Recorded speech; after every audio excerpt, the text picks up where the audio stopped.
As a coffee shop owner, I get the opportunity to drink some of the best coffees in the world every single day.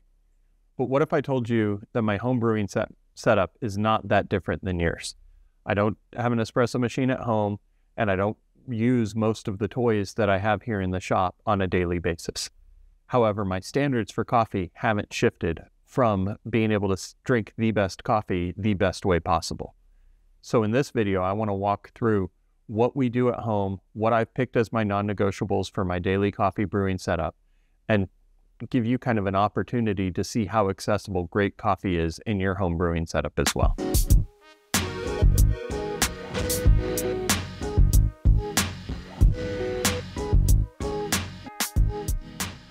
So before I start talking about what I actually have at home, I think it's important to kind of touch on what makes sophisticated coffee brewing so important to coffee. Why do we look at every single detail in our espresso brewing in the coffee shop and our pour over brewing in the coffee shop? And why is that important to us? And how does that translate at home? And so what makes sophisticated brewing so great is that you're working to really kind of maximize the extraction to draw out the best flavors in the coffee. If you brew coffee and the water is too cold, you get bitterness or you get sour coffee, and you don't want that. And if you get great coffee, you want to be able to taste what makes that coffee great. You don't want to spend, $35 on a bag of coffee and end up tasting a muddled flavor profile that doesn't actually highlight what makes that coffee so good. We recognize that coffee producers have spent a lifetime educating themselves on how to maximize crops.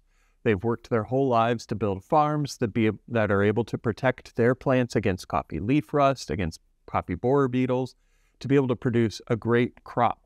They work hard at processing that once it's picked. They pick every single ripe cherry and leave the green ones on the tree until it's ready to be picked. They go through an entire process looking at every minute detail, all the way from coffee picker to coffee processor to mill to even the logistics people work hard to make sure that these coffees are protected and brought to the U.S. as fresh as possible. And then when they hit our store, we work hard to roast those coffees in a way that put on display all of that work that led up to it. And then it hits your coffee brewing kit at home. And if you throw it in a Mr. Coffee coffee pot and kind of don't worry about water, don't worry about the other things, you're missing out on all of the hard work that went into it. And so we want to talk through how to do that well, recognizing that there's a cost to that, both in the financial cost of setting up a brewing station at home and the time cost. I mean, half of us probably wake up and are walking out the door, grabbing a cup of coffee as we walk out as quickly as we possibly can. And so how do we both recognize our busy lives and our finite resources and not miss out on all of the hard work that the producers put into it? And so as I talk through what I do every day to be able to recognize that and work through that kind of tension, I hope it helps you think through that as well. So as I've built my home brewing setup, there are a few factors that I've taken into account that I've said, these things I cannot relent on. These are the non-negotiables I have in my home coffee brewing setup. And so the first one is water quality. In Arizona, our water is terrible. If you get water out of the tap, it's just not very good. And so everyone here in Arizona, or most everyone here in Arizona, has some sort of a reverse osmosis system to clean their water. The downside to RO water is that it tends to reduce the TDS so far, the total dissolvable solids so far, that the coffee doesn't really have anything to hold on to. It also has a tendency to reduce the pH and some of the other factors in the water so that it isn't really ideal for brewing coffee. But frankly, most home brewing setups, if you have an RO versus if you're drinking tap water, it's good enough. I would just say, hey, the important thing is to think through, if you're saying, oh, I have tap water, it's not very good, I want to build a system, think through, how can I build water that really works well for coffee? Because frankly, it's great for drinking as well. So water is important to me. The next one is grind level. Grinding is really important, and it's not necessarily that I need a $1,000 grinder in my home brewing setup. It's that I need a grinder that provides a consistent grind as much as possible. And so there's a lot of different grinders out there. I think we we'll have a video, and we have some videos that kind of talk through different grind levels and the importance of that. But for me, having a quality grinder makes all of the difference. And if you just have one decision to make, go burr versus blade. That is more important than anything else. A blade grinder by nature will just create a super inconsistent grind, and that's going to create an inconsistent cup of coffee. The next item is water temperature, which we'll talk about this more as I get into what I actually have. But there's a preferred window for the temperature of water to be able to brew most coffee, and that's 196 to 208 degrees. It's basically right off boil. That is for most home coffee brewers, that is the first thing to go. The heating element is the first thing to go. And so you're going to end up getting 180, 190 degree water that will end up making either sour coffee or just bitter coffee. It's just not going to have a very good extraction and brewing experience. And so making sure that you're getting good water temperature in whatever tool you use means the world. And then the last thing is just fresh beans. Have great quality beans. If you're going to work hard to have coffee every day, you don't want to reduce the quality of what you're drinking. So having great beans. So when I take that list of non-negotiables and then I go and say, hey, I want to build my home brewing setup, what do I do? And even just thinking through like, okay, I've got, as a coffee shop owner, I have access to pretty much anything I want. We have great grinders here. We have great brewers here. I can take things home. Frankly, my wife has sent more of these brewers back to the shop because of the amount of space. And so at the end of the day, what do I like the best? There's probably two brewing methods that you see at home in my home brewing setup. The first one that is not our daily driver, but when I want to have that relaxing coffee brewing experience, it's the same thing that Jonathan did a video on a few weeks ago. We have a V60 brewer at home.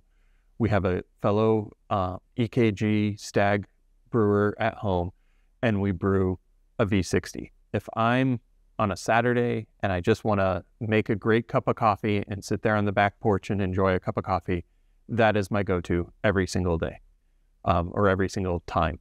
The daily driver, though, for us has historically been a Technivore Mocha Master. We've used that because it meets all of those needs, especially the water temperature one. When you think through what is a percolator brewing method or a pour-through brewing method, the Mocha Master really works really well in that. And just recently, Fellow released the Aiden, which you probably see here, and we've started using this at home, and this has worked really well for our home. Just for perspective, right now we've got everyone in our house loves coffee and drinks it by the truckload. Every single person in our house has different schedules, different brewing preferences, even different coffee preferences. And the Aiden has really kind of fixed the problem of everyone has to drink what mom and dad likes. So Noah lives in our home, goes to school every morning, and drinks functionally pour over coffee every single morning. And so he uses the Aiden to make a single cup brew, and it works really well for him. Eden, on the other hand, loves cold brew. And the Aiden actually has a feature where it will slow steep a cup of coffee, or a pot of coffee, takes about 90 minutes and tastes just like an overnight cold brew. And that's worked really well for her. And so she uses that. And then Jenna and I both have very different schedules depending on the day of the week. And historically, what we've done is we've made a Mocha Master, and then the person that leaves later has to drink kind of lukewarm coffee or make themselves another pot. And what makes the Aiden great for that is that you're able to dial in, hey, this is how many milliliters of coffee I'm going to brew. It gives you the recipe of how many beans you need to add. You just measure those beans off, put it in the coffee pot, and you make exactly the amount of coffee you need for that day. So Jenna will make, on days when she's nursing, she'll make a cup of coffee in the morning and a pitcher or a hydro flask of coffee for the rest of the day and take that with her. And then when I wake up 2 hours later or whatever, I'll make myself a pot and have fresh coffee for myself. And that's really kind of the game changer for us with the Aiden, is the fact that it has so many different flexible brewing methods that you can pre-program exactly the recipes you want, exactly the temperature you want, and go with it. And so this isn't necessarily a sales pitch on the Aiden, but it really has been that one tool kind of Swiss Army knife of coffee brewing methods that make it so in our home, we can do a lot of different things with just one piece of equipment. So we don't have, a cold brew pot toddy sitting on the counter overnight, 3 nights a week. We don't have just a bunch of coffee brewing going on. We have one tool that fits everything. That was a lot of information describing what works well in our home. As we think through the quality, cost, time kind of tension there, the triangle of that, we've picked certain things that we want to sacrifice to be able to meet other needs. That may not be the same decision you have to make in your home. You may love the 8-minute time it takes to heat a pour over and the relaxing nature of brewing that every morning. You may not have time to have the flexibility and rather just a push button, hey, I'm going to make my coffee pot every single morning and set it up ahead of time and have it ready to go. You just may have different priorities. You may need espresso and one espresso and go through that process every single morning. The important part, and really the thing I want you to take home from this video, is to not assume just because you have a tension there that you can sacrifice brewing. Like, think through what are the non-negotiables so that you as well as everyone can put on display and see the coffee and the hard work of the producers in every single cup of coffee you have at home. Don't skip out on things so that you miss out on great coffee and just say, well, I need to do my home brewing setup, let me skip it. Make sure that you invest in the right resources to be able to have great coffee. Pick what your non-negotiables are, and then every morning, enjoy a great cup of coffee.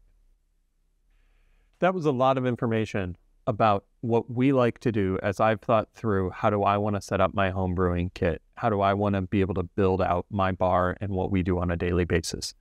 The reality is everyone has different preferences. Everyone's holding the tension of, I want the highest quality coffee in the least amount of time every single day. And they hold that tension in a different way.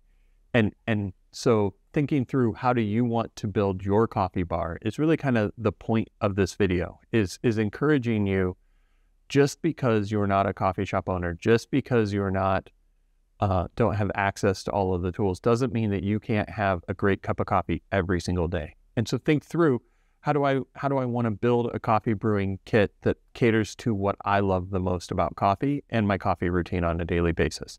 Some people may love making a pour over every day because that's relaxing. Some people, your brewing routine may be going into a coffee shop every day because you love the connection with baristas.